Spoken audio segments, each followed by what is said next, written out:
요즘 저희 교회는 새벽마다 잠언 말씀을 묵상하고 있습니다. 잠언의 말씀을 한마디로 요약을 해본다면 참 지혜를 얻는 길입니다. 잠언을 기록한 솔로몬은 우리가 어떻게 해야지 이 세상에서 참 지혜를 얻으면서 복되게, 그것도 풍족하게 살 수 있는지를 말하고 있죠. 결론은 이렇습니다. 솔로몬이 내린 결론은 우리가 사는 이 세상에서는 결코 참 지혜를 얻을 수 없다는 겁니다. 참 지혜가 어디 있느냐? 대저 여호와는 지혜를 주시며 지식과 명철을 그 입에서 내신다는 말씀처럼 여호와께 있다는 거죠. 지혜는 여호와 하나님께서 주시는 것입니다. 그의 입에서 떨어지는 말로 우리는 지식을 얻게 되고 슬기롭게 살게 된다는 거예요. 하지만 세상 사람들은 어떻습니까? 세상 사람들은 그 여호와 경외하기를 무시합니다. 그리고 미련해서 주님의 그 지혜와 훈계를 멸시한다고 탄식을 하고 있습니다. 그저 이 세상에만 마음을 두고 있다는 겁니다. 먹고 사는데 바빠서, 여러분 많이 듣는 말이죠. 사람들에게 예수 믿으라고 그러면 다 이렇게 얘기하잖아요. 먹고 사는 일이 바빠서 나중에 먹고 사는 일이 좀 해결되면 하겠다. 여러분, 우리가 어느 순간 되면 먹고 사는 문제가 해결됩니까? 안 먹어도 살고, 안 자도 살고, 안 입어도 살고, 그건 아니잖아요. 그 말은 관심 없다는 겁니다. 세상에 있는 게 너무 좋아서 관심 없다는 거죠. 그게 오늘날 많은 사람들의 모습입니다.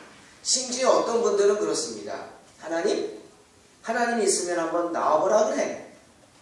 아주 무서운 말이죠. 그러면서 큰 소리치고 혈기 부리고 하나님께 도전하는 그런 어리석은 사람들도 있습니다. 성경의 그 대표적인 인물이 이 느부갓네살이라는 왕입니다. 이 느부갓네살 왕은 역사에 나오는 아주 위대한 왕이죠. 바벨론이라는 큰 제국을, 우리 바빌로니아라고 그러죠. 건설한 왕이 바로 이 느부갓네살입니다. 주변의 모든 나라는 다 점령했습니다. 이스라엘도 마찬가지죠. 다 포로로 잡아가지 않았습니까? 다니엘도 그때 잡혀갔죠. 이 느부갓네살은 너무나 기고만장해가지고 심지어는 자기 신상을 만들었어요. 자기 모습의 신상을 만들어서 그걸 세워놓고 누구든지 거기다만 절을 하게 만들었어요. 내 신상 외에 절하면은 사자밥이 되게 하겠다. 뜨거운 풀무불에 집어넣겠다. 실제로 그래가지고 다니엘은 사자굴에 떨어졌고, 다니엘의 세 친구 사드락과 메삭과 아벳느고는 풀무불에 던져졌죠. 아주 교만하고 기고만장한 사람이었습니다. 정말 하나님 있으면 한번 나와보라 그래. 그런 대표적인 사람이었죠. 그런데 어떻게 됐습니까? 그 느부갓네살이 미쳐버립니다. 성경에 나오죠? 다니엘 4장 33절에 그 느부갓네살이 아주 미쳐버립니다. 돌아버려요. 그래가지고 짐승처럼 변해서 궁전을 뛰쳐나가서 산으로 들로 그저 헤매고 다니면서 풀 뜯어먹고 짐승 잡아먹고 자기가 짐승처럼 그렇게 7년 동안을 미쳐서 돌아다니는 것을 보게 됩니다. 징계를 받은 거죠. 하나님으로부터. 7년 후에 하나님 앞에 돌아온 그가 그 후에야 정신을 차리고 여호와 하나님 앞에 엎드리는 것을 보게 됩니다. 유태인들을 중용하고 법령을 만들죠. 포로들을, 유대에서 잡아온 포로들을 나중에 본인들이 원하면 다 돌려보내라. 그뿐이 아닙니다. 그 예루살렘의 성전을 회복시켜라. 거기에 필요한 재료들이 있으면 요청하면 유태인들이 요청하는 거 다 줘라. 이렇게 말하고 하나님 앞에 엎드리는 것을 보게 됩니다. 결국 하나님 앞에 혈기 부리다가 꾸꾸라진 거죠. 왜 그렇습니까? 인생의 주인이 내 자신이라고 생각했기 때문입니다. 내 마음대로 살면 된다 생각했기 때문이죠.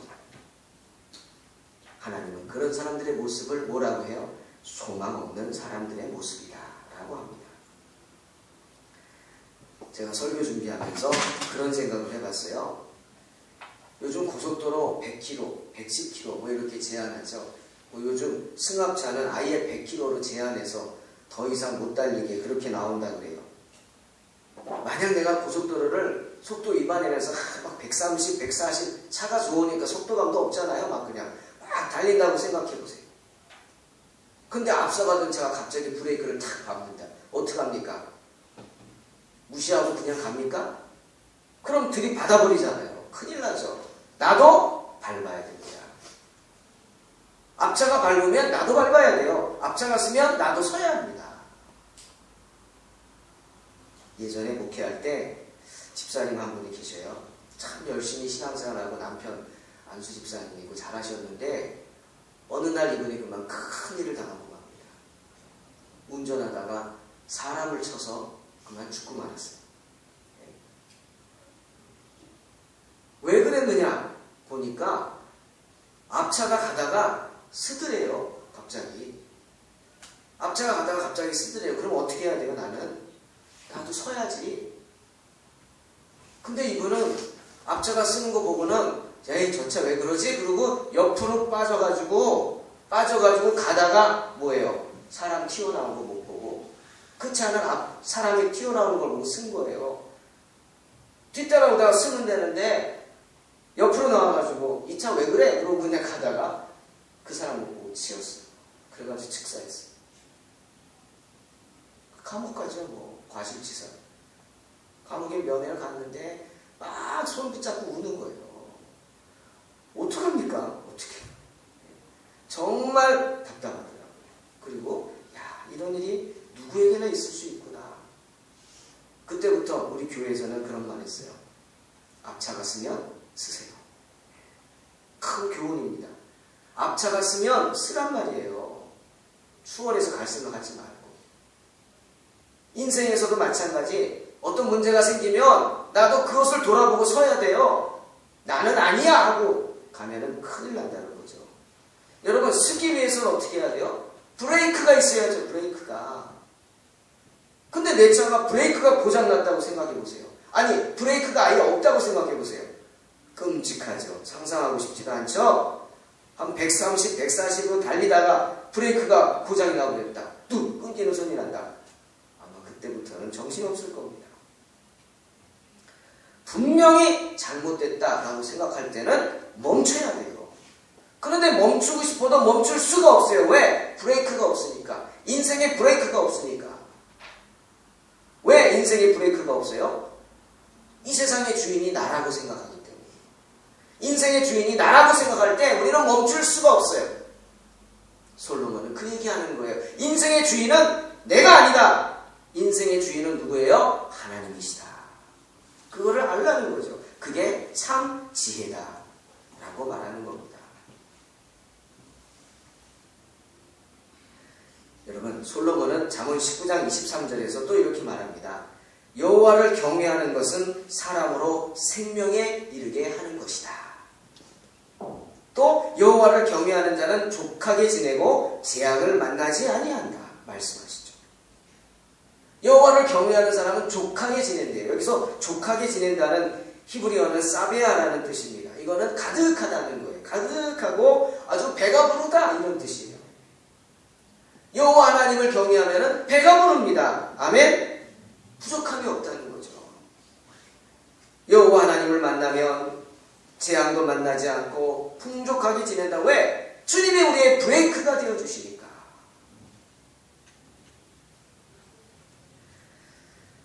하나님께서는 여러분이 세상이 아닌 하나님께 관심을 두기를 원하십니다. 하나님께서는 여러분이 항상 여러분 생각 속에 하나님을 두기를 원하십니다.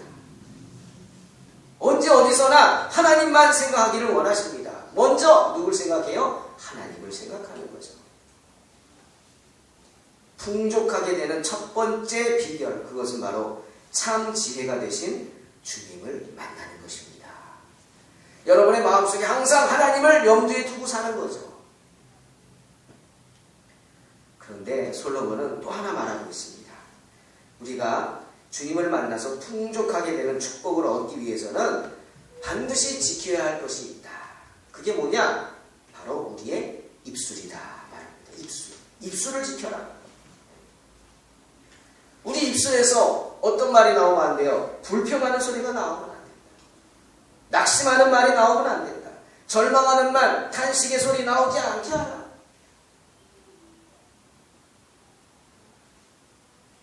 우리 건물 5층에 피아노 학원이 있는데 그 원장님이 아직 미혼인데요. 나이는 많은데 지난 수요일 기도회 끝나고 간데 만났는데 얼굴이 너무 어두운 거예요. 그래서 신앙이 좋은 분이에요. 이 근처 교회 피아노 반주도 하고 그래요. 왜 그러세요? 그랬더니 갑자기 저보고 목사님 기도 좀 해주세요. 무슨 일 있어요? 그랬더니 오빠가 죽어간다는 거예요. 오빠가 간경화로 지금 너무 안 좋대요. 그래서 몇 끼냐고 그랬더니 기도 없대요. 이제 너무 위험하대요. 근데 기증을 받아야 되는데 기증할 사람도 없고 그냥 뇌사자 기증을 받으려고 준비해놓고 신청하고 있는데 2주 안에 받아야 되는데 지금 상태가 악화돼가지고 여러분 상태가 악화되면 기증도 못 받아요. 기증도 못 받는데요. 기도해달래요. 그래서 어떻게 해요? 기도합시다. 내가 새벽마다 우리 성도들이 기도하자고 그럴 테니까 기도하자. 이름이 뭐냐? 물어보고 왔어요. 그리고 이제 문자 보내면서 어떠냐고 했더니 또 문자가 오는 거예요. 어제 아침 일찍 문자가 왔어요. 목사님, 오빠가 이제 완전히 심각해서 의사들이 손을 놨어. 가족들 오라 그랬어요. 준비하래요. 지금 사진 가지러 가요. 그리고 막 울면서 문자가 와서 제가 전화를 했더니 막 울면서 얘기를 하는 거예요. 걱정되는 거예요. 그 가정이 이 오빠를 이름으로 믿음을 빼앗기면 어떡합니까? 그래도 그 입에서 하나님이 계시면 왜 이래요? 라고 나올 줄 알았어요. 당연히 나올 수 있잖아요. 하나님이 살아계시면 우리 가족이 이게 왜 이러냐고. 그 아버지가 은퇴하신 목사님이거든요. 본인도 봉사 열심히 하고 하나님이 계시면 왜 이러냐고. 그 말이 나올까봐 난 조마조마한 거예요. 어떡하지? 그런데 그 입술에서 뭐라고 말이 나오냐면 하나님을 믿어요. 그리고 하나님의 기적이란 게 있는 걸 믿어요. 목사님 기적이란 게 있죠? 저보고 그러는 거예요. 제가 뭐라 그래요? 없어요? 그래요? 있잖아요. 그리고 우리는 항상 하나님의 기적을 믿고 소망 가운데 사니까 한번 기도 같이 합시다. 하나님 바라봅시다. 그렇게 위로하고 오후에 또 문자 보내서 위로하고 그랬는데 오늘 아침에 문자가 왔어요. 오빠가 밤에 12시 10분에 하나님이 부르셨다고. 그러면서 문자가 와서 참 마음이 그런 거예요. 그래서 또 이분이 낙심하고 그러지 않을까 싶었는데 그래도 하나님을 믿고 가서 감사한다고. 이런 입술의 고백이 나오는 거예요. 제가 너무 감사했어요. 여러분 이것은 당해보지 않으면 모르지 않습니까? 근데 마지막까지 자신의 입술을 지키면서 하나님 앞에 영광을 돌리는 것. 그래서 제가 문자를 또 길게 보냈어요. 수고하고 무거운 짐진 자들아 다 내게로 오라고 주임하셨다. 아름다운 영혼을 가진 오빠를 하나님이 쉬게 하실 거고 우리를 만난 거야. 그 만남을 소망하고 힘내시라고.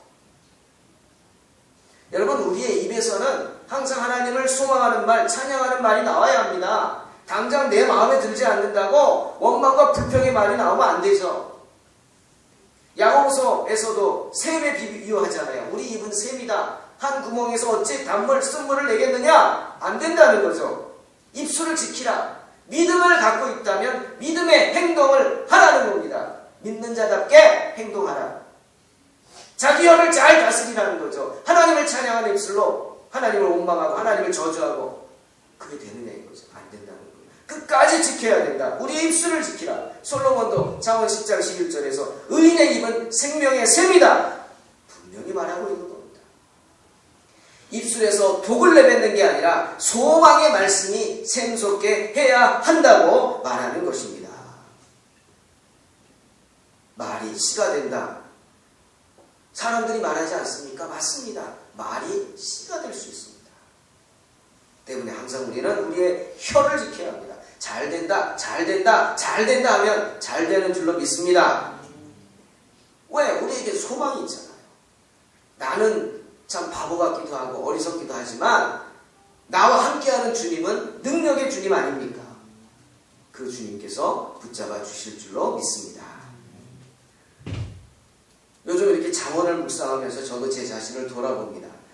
좀 우스운 얘기지만 점점 저에게도 변화가 일어나는 것 같아요. 그래서 감사한데 지난 목요일이죠. 우리 막내하고 매제가 운영하는 치과를 갔어요. 이 좀 손을 봐야 될 것 같아서 딸아이도 그래서 갔는데 가는 길에 붕어빵 장사가 있는 거예요. 지나가다 슬쩍 봤는데 동탄에서는 붕어빵이 1,000원에 4개인데 서울은 붕어빵이 1,000원에 6개인 거예요. 깜짝 놀랐어요. 와, 내가 그런 동네에 살고 있구나. 동탄은 붕어빵이 4개인데 서울은 6개야. 우리 딸애들이 여긴 6개네. 그래가지고 야, 진짜 우리가 참 힘든 동네 산다. 이러고는 가서 이제 진료를 받고 나오면서 우리 가면서 붕어빵 좀 먹자. 6개짜리 먹자. 그리고 샀어요. 사가지고 우리 딸아이가 먼저 그냥 붕어빵을 확 깨물어 먹는데 속았다 그러는 거예요. 속았대. 왜? 그랬더니 붕어빵은 단팥 맛을 먹는데 팥이 반도 없는 거예요. 단팥이 반도 안 들었다는 거예요. 나도 하나 먹어봤어요. 그랬더니 진짜 팥이 없네. 여러분 먹는 거 갖고 장난치면 진짜 안 좋잖아요. 그럼 화가 나잖아요. 이거 뭐 1,000원이지만 그래도 화가 나잖아요. 그런데요, 그 순간 놀랍게도요, 제 입에서 불평의 소리가 아니라 좋다는 말이 나옵니다. 뭐라고 하는지 아세요? 와, 풀빵이네. 네, 웃으셔야 합니다. 풀빵이네. 풀빵 맛 좋다. 내 입에서 그 얘기가 나오니까 제가 우리 딸아이가 멍하고 쳐다보는 거예요. 넌 풀빵 모르지? 옛날 생각난 거예요. 국화빵, 풀빵. 그거 먹던 생각. 그러고 행복해지더라고요. 왜? 제가 요즘 잠언 말씀을 묵상하지 않습니까? 소망을 품으려고 애를 썼더니 내가 소망을 품게 되고 어느새 소망 품었더니 즐거워지는 거예요. 행복해지는 거예요. 그렇구나. 소망이 우리를 이렇게 행복하게 하는구나. 풍족하게 하는구나 생각했습니다. 치과에 가가지고 오랜만에 사촌 형을 만났어요. 그 형도 이제 진료를 받으러 오는 거예요. 친척들 병원 가면 좀 싸게 받잖아요. 그러니까 찾아다니는 것 같아. 왔는데 이 형은요, 한 중소 의료업체, 여성 의료업체 이사로 있어요. 근데 오랜만에 저를 만나가지고 반가웠나 봐요. 대뜸 저를 보더니 박 목사 그러더니 동탄에서 장사 잘 되지? 네? 저보고 장사 잘하고 있네요. 잘 되지? 그래서 내가 순간적으로 그 말을 듣고는 이거 화를 내야 되는데. 네? 왜? 그 형수가 우리 창립 예배할 때 왔었거든요. 믿음도 좋거든요. 딸도 좋고. 근데 내가 개척주의 하는 거 잘 알면서 대뜸 나보고 장사 잘 되냐고 물어보니까 이거는 내가 지금 화를 내야 되는 거 아니에요? 내가 지금 목회를 하는데 장사하는 거예요. 네. 그런데 요즘 제가 잠언 말씀을 묵상하지 않습니까? 변하는 거예요. 변하는 거예요. 왜? 잠언에 이런 말이 있어요. 의인의 소원은 오직 선하다. 악인의 소망은 진노를 이룬다. 여러분, 내가 품고 있는 소망이 선하지 않습니까? 나를 위한 겁니까? 하나님의 영광을 위한 건 아닙니까? 동탄의 교회를 개척한 소망이 선한데 화를 내면 뭐 하겠습니까? 그 생각이 들고 갑자기 오늘 말씀 달란트 비유가 생각나는 거예요. 장사? 맞아. 주님도 종들에게 큰 돈 주면서 장사하라고 했잖아. 장사하라. 그래. 복음을 전하는 것도 물건을 사고 파는 장사는 아니지만 죽어가는 영혼을 상대로 하는 좋은 영혼, 아름다운 영혼을 찾고 찾아서 교회로 인도하는 사는 영혼의 장사지. 그 생각이 들더라고요. 그래서 화가 나는 게 아니라 웃었어요. 아이고, 참, 저 형 참 믿음이 없으니까 목사한테 장사 잘하냐고 저러고 있지. 웃음이 나가지고 그랬어요. 형, 목회하는 사람한테 장사 잘하냐고 물어보면 내가 뭐라 그래야 돼? 웃었더니 자기도 웃는 거예요. 얼떨결에 말하고는 자기도 좀 그랬나봐. 민망했나봐. 그래, 고마워. 아무튼 형 말대로 나 장사 잘하고 있어. 조금씩 장사를 확장하고 있어. 그랬어요. 그랬더니 막 울더라고요. 아직 시작 단계야. 좀 도와줘. 얼떨결에 말하고 민망해서 막 웃더라고요. 그러더니 도와준다고는 하지 않고 갑자기 다른 얘기 막 하더니요. 잠시 후에 이런 말 하는 거예요. 박 목사. 같은 나이 또래에 내 후배가 있는데 영동에서 장사를 잘하고 있어. 그래서 나는 무슨 장사하나 나한테 소개시켜 주려고 그러나 그랬어요. 그랬더니 대뜸 신도가 3,000명이나 된대. 네? 신도가 3,000명이나 돼. 너도 장사 잘해서 신도가 빨리 100명은 돼야지 유지가 잘 될 텐데. 그러는 거예요 또. 그래서 이제는 진짜 막 내가 깔깔거리고 웃었어요. 네? 여러분, 그래도 걱정해주는 거 아니에요. 걱정해주고 빨리 부흥하라고, 장사 잘하라고 축복해주는 거 아닙니까? 네, 감사합니다. 소망은 우리 마음을 복되게 합니다. 소망은 우리를 즐겁게 합니다. 소망을 품으니까 행복해집니다. 소망은 저와 여러분을 풍족하게 하여 주실 줄로 믿습니다. 장사 잘 하시기 바랍니다. 영적 장사를 잘해서 우리 동탄 소망교회를 부흥시키는데 큰 공로자가 되시기를 주님의 이름으로 축원합니다. 우리의 삶이 풍족해지는 세 번째 비결 있습니다. 그것은 바로 오늘 마태복음 25장에 나와 있는 그것입니다. 주님이 우리에게 경고하는 말씀이죠. 뭐예요? 땅에 파묻지 말라는 것입니다. 한 4년 됐나요? 하만이라는 곳에서 고려시대의 성산산성이 발견됐죠. 700년 전에 산성이. 거기서 토기가 나왔는데 토기 안에 씨앗이 있었어요. 그 씨앗이 궁금해서 심었대요. 그랬더니요, 700년 된 씨앗을 심었더니 그곳에서 연꽃이 피었대요. 놀랍지 않습니까? 저는 그 기사를 보고 그때 깜짝 놀랐어요. 700년 된 씨앗을 심으니까 싹이 나는구나. 대단하다. 아름다운 그 연꽃이 막 사진에 나왔거든요. 그런데 여러분, 아무리 심어도 싹이 나지 않는 게 있어요. 아니, 아무리 땅에 파묻어서는 안 되는 것이 있어요. 그게 뭐냐면 바로 주님이 주신 선물이에요. 은사예요. 주님이 우리에게 주신 소망이에요. 소망을 땅에 파묻어버리면 안 돼요. 싹이 나지 않습니다. 싹만 나는 게 아니라 생명이 싹트지 않습니다. 도리어 그 일 때문에 우리는 책망을 받게 됩니다. 오늘 마태복음 25장 달란트 비유가 그 말을 하는 겁니다. 이 달란트라는 것은 고대의 무게를 나타내던 단위인데요. 여러분 그냥 하나, 둘, 다섯 이렇게 생각하시죠? 이야기 들으시면 놀라실걸요. 한 달란트는 무게가 35kg입니다. 그러니 금 한 달란트라는 건 금 35kg을 줬다는 거예요. 제가 보니까 어제 시세로 1g이, 금 1g이 43,200원이래요. 그러면 금 한 달란트는 금 35kg이니까 돈으로 계산하면요 15억 1200만 원이에요. 금 한 달란트가 15억 원이. 두 달란트면 30억 원이. 세 달란트면 얼마입니까? 3, 5, 15, 3, 1은 3, 45억 원? 다섯 달란트면은 75억 원이에요. 75억 원.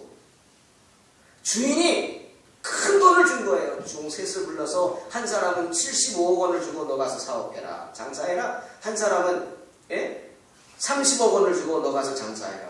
또 한 사람은 15억 원 주고 너 가서 장사해라. 아, 대단한 거죠. 큰 돈을 받았어요.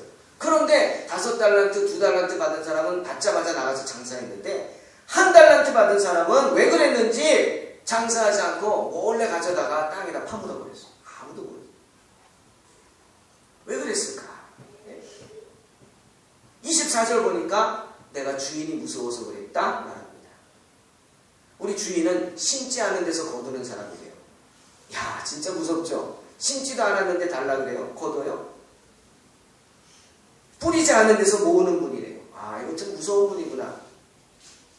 그래서 내가 주인이 무서워서 괜히 내가 장사한다 그러다가 원금까지 다 까먹을까 봐 무서워서 그냥 묻어버리고 주인이 와서 꺼내가지고 갖고 온 거예요. 여러분, 그런데 주인은 어떻게 했어요? 그 한 달란트 받은 사람을 굉장히 책망했습니다. 너 잘못됐다. 여러분, 장사를 한다는 게 뭡니까? 저는 장사를 안 해봐서 잘 모르는데 이렇게 생각을 해보니까 장사는 내가 가지고 있는 거를요 다른 사람에게 파는 겁니다. 그러면 내가 가지고 있는 거를 좋은 물건도 만들어야 되지만 잘 포장해가지고 잘 팔아야 돼요. 그 사람들이 내 것을 사고 싶어 하게끔 만들어야죠. 우리 용석 형제가 이래 떡방 개업했잖아요. 그 개업하는 과정을 제가 이렇게 보니까 쉽지 않은 것 같다. 먼저 내가 어디다가 떡방을 차려야 될지 연구해야 되죠. 그리고 이 동네는 어떤 사람인가?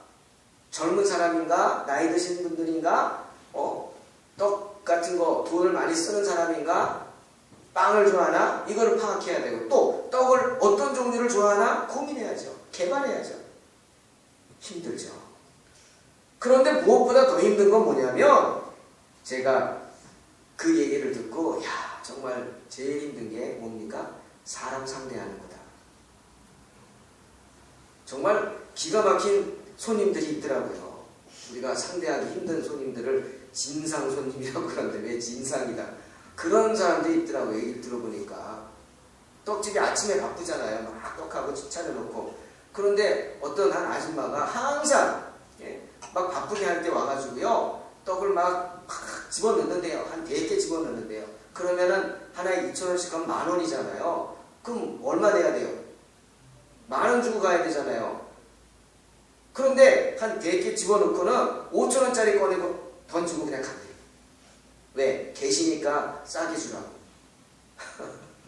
제가 그 말 듣고는 기가 막혔어요. 떡값을 누가 정해? 자기가 정하는 거야. 5,000원 던지고 그냥 간대요. 한 번 그런 게 아니라 매일 거의 매일 와가지고 막 집어넣고 간대요. 그럼 이 친구들, 젊은 친구들은요, 말도 못하고요. 나 같으면 어이 일로 오시오. 돈 내고 가라고. 왜 그러냐고 그럴 텐데 이 젊은 친구들 말도 못하고 진상 왔다 가는 거야. 진상 왔다 가는 거야. 쳐다보지도 않는데요. 어제도 왔다 가는데 그러고 가더래. 안 쳐다봤대요. 그래서 내가 그랬어요. 그래, 넓은 마음을 가지라. 넓은 마음을 가지라. 별의별 손님들이 다 있습니다. 어떤 분은 와서 시식떡만 먹고 가고, 어떤 사람들은 와서 시식떡 먹고 조그만 떡 하나 사가면서 막 얘기한대요. 이 떡은 뭐가 맛이 없고, 이 떡은 젖집에 대해서 어떻고 저쩌고 뭐 분명을 하고 그러고 간대요. 한 번이 아니라. 그러면 오질 말든지 또 온대요. 또 와가지고 또 먹고 사고는 이 떡은 뭐 어쩌고 저 집은 어떻고 그러고 간대요.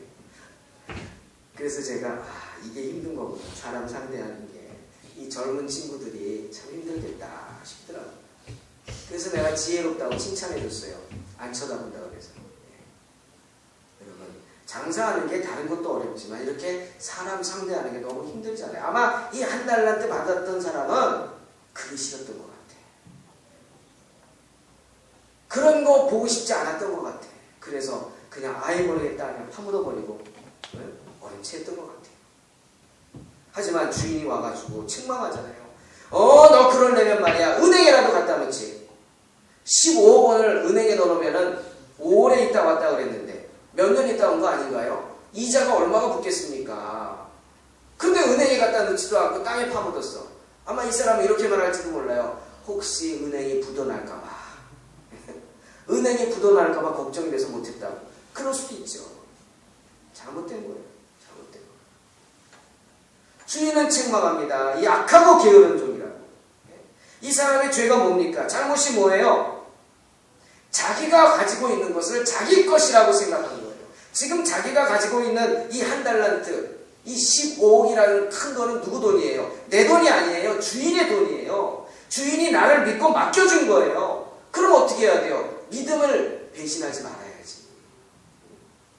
할 수 있다고 생각하고 맡겨. 너는 5개는 아니지만 하나는 할 수 있어. 그리고 1달란트 준 거예요. 그런데 그 믿음을 배신했어. 또 뭡니까? 자기 생각만 했어. 장사하면서 겪게 될 그 스트레스 싫어. 응? 그러다가 또 고민해야 돼. 5달란트, 2달란트 받는 사람 얼마나 열심히 일했겠어요. 그냥 밤잠도 안 자고 먹지도 못하고. 그게 싫단 말이에요. 그것이 큰 죄인 겁니다. 가장 큰 죄는 저는 이 사람이 주인을 무시한 죄라고 생각해요. 하나님을 무시했어. 그리고 땅에 파묻어버렸어. 하나님이 주신 기회를, 소망을 땅에 파묻어버린 죄. 주인은 진노합니다. 그리고 그를 악하고 게으른 종이라 하면서 내어 쫓으라고 합니다. 바깥 어두운 데로 내어 쫓으라. 거기서 슬피 울며 이를 갈미 있으리라 말씀하십니다. 여러분, 우리가 하나님께 받은 것을 최선을 다해서 장사해서 그것을 가지고 이윤을 남기지 않으면 하나님께 책망했습니다. 많이 남기는 것 그거 아닙니다. 여러분 5달란트 남긴 사람, 2달란트 남긴 사람, 너 2달란트 받은 사람들 왜 5개 못 남겼어? 라고 얘기하지 않았어요. 최선을 다한 모습을 본 거죠. 사랑하는 성도 여러분, 저나 여러분이 이 세상에서 맡겨진 인생을 복되고 풍족하게 살기 위해서는 첫째도 예수, 둘째는 믿음 생활, 셋째는 충성입니다. 충성. 예수 믿고 예수 믿는 사람답게 믿음 생활하면서 말씀에 충성해야 된다는 거예요. 땅에 파묻으면 안 된다는 거예요. 주님이 주신 귀한 것들을, 은사들을, 기회를 1달란트 받은 자와 같이 땅에 파묻어버리지 마시기를 주님의 이름으로 축원합니다. 성경에 사사기 4장에 바락이라는 사람이 나옵니다. 이 바락은요, 하나님의 큰 축복을 받은 사람이에요.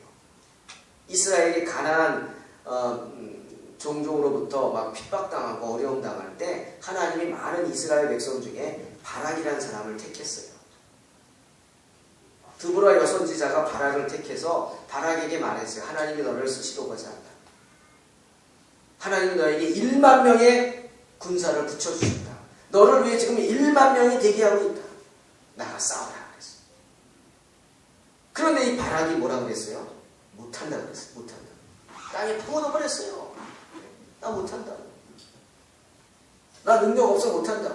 아니, 하나님이 너에게 능력 주셨어. 그리고 보여줬어요. 1만 명의 군사가 그를 위해 대기하고 있어요. 그런데 못한다. 그러면서 이렇게 말합니다. 당신이 나랑 같이 가면 내가 가겠다. 여선지자 드보라에게 당신이 나와 가면 난 가지만 당신이 안 가면 난 못 간다고 그랬어요. 그래서 드보라가 그런 바람을 책망합니다. 알겠다. 내가 가겠다. 하지만 이 일로 인해서 너는 하나님께 영광을 받지 못한다. 왜? 땅에 파묻어버렸기 때문이에요. 결국 바락이요 선봉장이 돼서 나가서 싸워서 큰 승리를 거둡니다. 그런데 그 적장 야빈이라는 사람, 가나안 왕 야빈을 바락이 죽이지 못해요. 야빈이 도망가다가 어느 장방에 들어갔다가 야엘이라는 여인에게 죽음이 나갑니다. 그 큰 영광을 받지 못하고 한 여인에게 그 영광을 빼앗기는 거예요. 왜? 자기가 하나님께부터 받은 그 복을 땅에 파묻어버렸기 때문이에요. 순종하지 못했기 때문이에요. 결국 축복을 걷어찬 꼴이 되고 만 거 아닙니까? 여러분 명심하십시오. 나는 못합니다. 하지만 주님이 하실 줄로 믿습니다. 그게 우리의 신앙입니다. 나는 부족하지만 주님은 강하십니다. 첫째는 예수요, 둘째는 믿음 생활이요, 우리 입술을 지키는 것이요, 셋째는 충성입니다. 내 생각이 아닌 주님의 생각이 앞서게 하십시오. 그리한다면 모세와 함께하며 홍해를 갈라주신 주님의 능력이 여러분과 함께하실 줄로 믿습니다. 우리는 우리의 것으로 장사하는 게 아닙니다. 주님이 맡겨주신 것으로 합니다. 우리가 할 수 있기 때문에 주님이 맡겨주신 줄로 믿습니다. 그 많은 은사들, 나에게 있는 것 조그만 재능이라 할지라도 나를 위해 사용하면 안 됩니다. 나만을 위해 사용하지 마십시오. 하나님의 영광을 위해서 사용해야 합니다. 결코 주님 주신 것들을 땅에 파묻지 말고 그것을 가지고 나아가서 열심히 장사한다면 그 과정에서 주님은 우리를 붙잡아 주시고 우리를 만나 주시고 우리는 하나님의 놀라운 축복을 받게 될 줄로 믿습니다. 첫째는 예수요, 둘째는 믿음 생활이요, 셋째는 충성입니다. 결코 하나님 주신 은사들을 땅에 파묻지 않음으로 승리하는 저와 여러분 되시기를 주님의 이름으로 축원합니다. 기도하겠습니다.